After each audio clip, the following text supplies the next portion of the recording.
This manga is gonna make you question reality.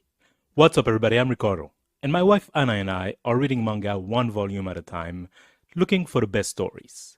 Today, I'm going to be talking about Goodbye Eri by Tatsuki Fujimoto, the man who brought us Chainsaw Man and Fire Punch. Heads up, this video isn't spoiler free, so if you want to go in blind, come back after reading the volume.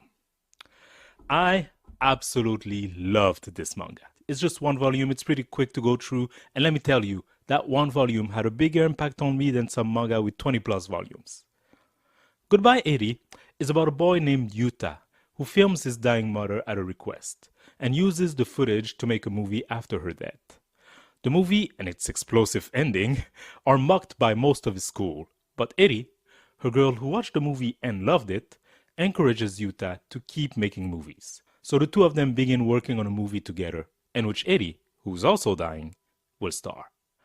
On the surface, Goodbye Eri is about grief and how we cope with losing someone.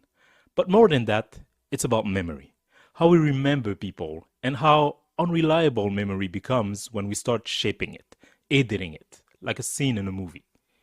Yuta doesn't just film events, he reframes them and sometimes engineers them, often at the request of those being filmed, like his mom or Eri. This allows the manga to have several reveals about the true nature of some of the events and characters in the story. And eventually, we're not even sure which parts of it are real and which parts are fiction. Did events happen the way we saw them? Are the characters' real personality totally different from what was shown? Are we just watching one of Yuta's film again?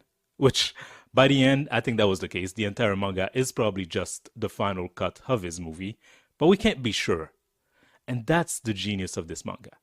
The more you read it, the more it becomes clear that nothing is certain, and that the line between reality, memory, and fiction is blurred. Not just for Yuta, but for the readers, and likely for anyone who's ever tried to make sense of someone after they're gone, especially when our relationship with that person and our feelings towards them were complicated. When I said at the beginning that Goodbye Eri had a big impact on me, it was really because it made me think. It made me question the nature of my own memory and how much of it is shaped by what I need to believe. It also made me think about the ways other people are going to remember me. And with all the twists, it kept surprising me in ways that made every reread hit differently. If you want to hear more about mine or Anna's thoughts on this story, check out Adults Reading Manga on YouTube.